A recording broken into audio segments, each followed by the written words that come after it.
This is the second of 3 lectures that make up the introductory lecture. And what we're going to talk about this time is the syllabus. Just walk through the highlights of it.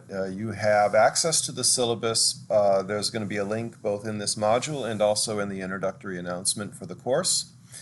And some of the important things it contains is contact information for me. Again, I'm Professor Garfield. My email is in there, but since we're doing this online, the best way to contact me is via Canvas. If you email me directly, I will almost certainly ask you to re-request your question via Canvas.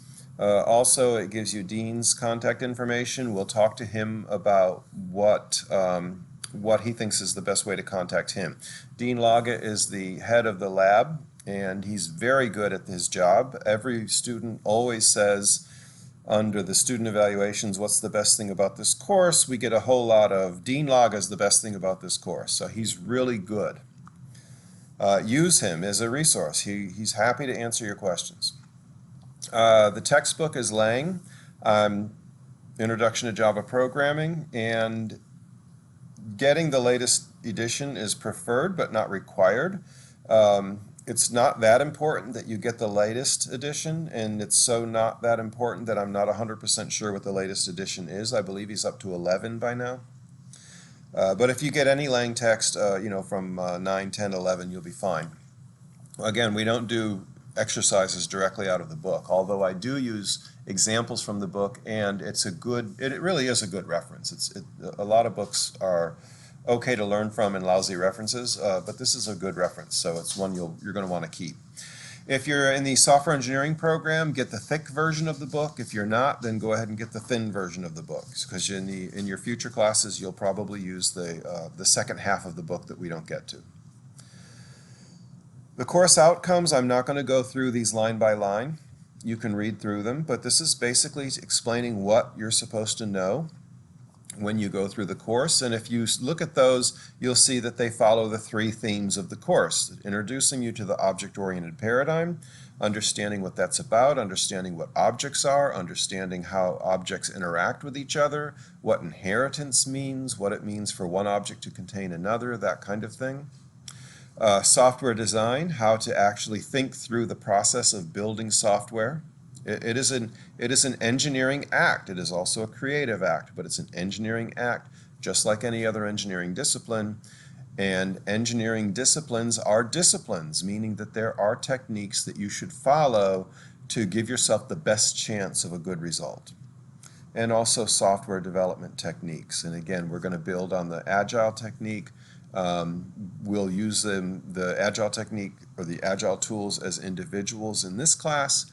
When you go to SE300, you're going to use them in a team environment, which is what they really were built for. But this way, when you go into SE300, it doesn't hit you cold. You're already aware of some of the things that you're expected to do. The grading overview, I'm trying something a little different with grades this semester. So let's see how it works out. What I've done is I've taken the lab homework and quizzes. These quizzes will be online.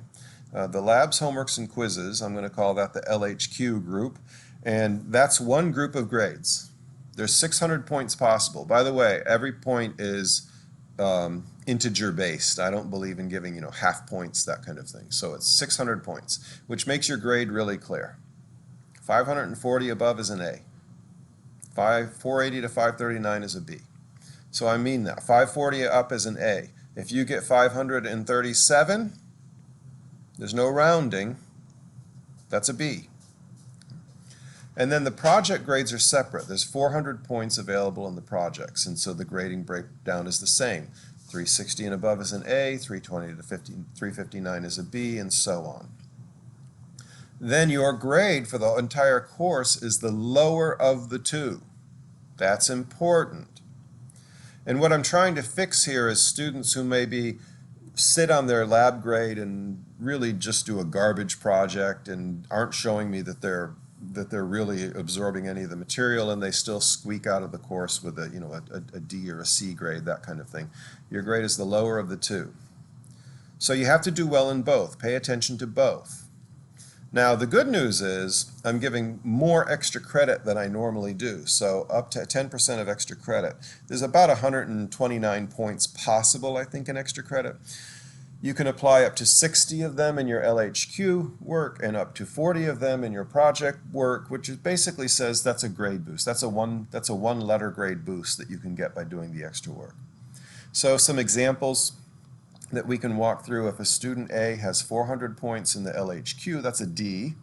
300 points in the project, that's a C. And they don't do any extra credit, they're getting a D. But if that same student had 30 points of extra credit, then they could apply it towards the LHQ score and raise it from 400 to 430, and now they're in the C range for both the LHQ and the project, so they get a C. Student B, they have 600 points in the LHQ. Man, they did great, but they didn't turn in a project. That's an F. They're going to fail the course. Student C has 530 points in LHQ. That's a B. 330 in the project. That's a, what's 3, that's also a B. And 70 points of extra credit. They can split the extra credit. They can add enough to the LHQ to get an A there. They can add enough to the project to get an A there, and they would get an A in the course. Now, this may sound rather intimidating, but my experience is that a large majority of the students, and I'm talking 80% of the students who do the work could get an A or a B in this class. So there's a lot of work here, but most students walk away from this course with an A or a B. If they do the work, that's critical. If they do the work. Okay?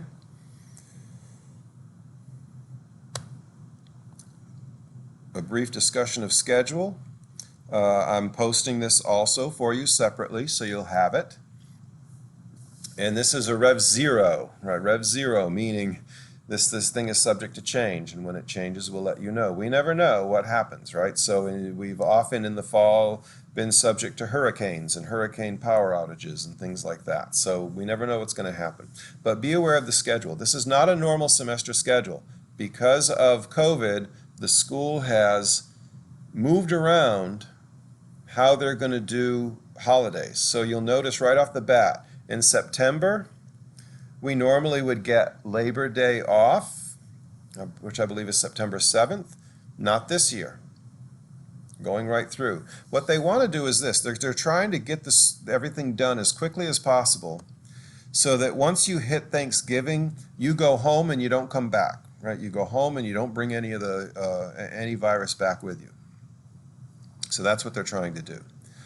Look at, though, how I'm setting up each week. So the first week is different because on Monday we're going to have this course introduction, and then Wednesday, Friday is the text discussion, the course material.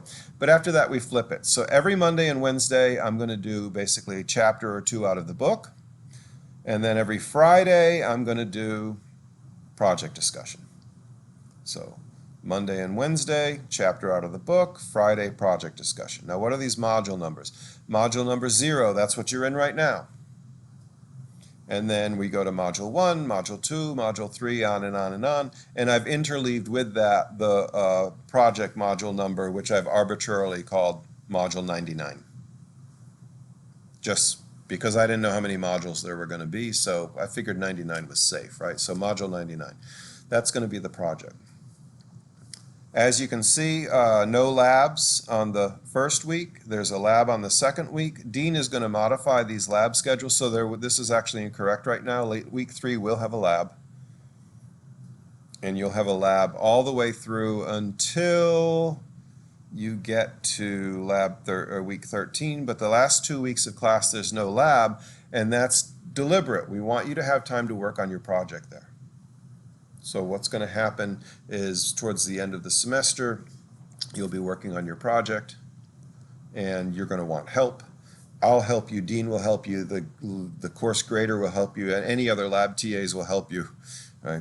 And we'll be accessible online. In fact, I believe Dean is going to set up a Discord server for part of that, and that worked out well in the spring when we went online. All the students just migrated to the Discord server.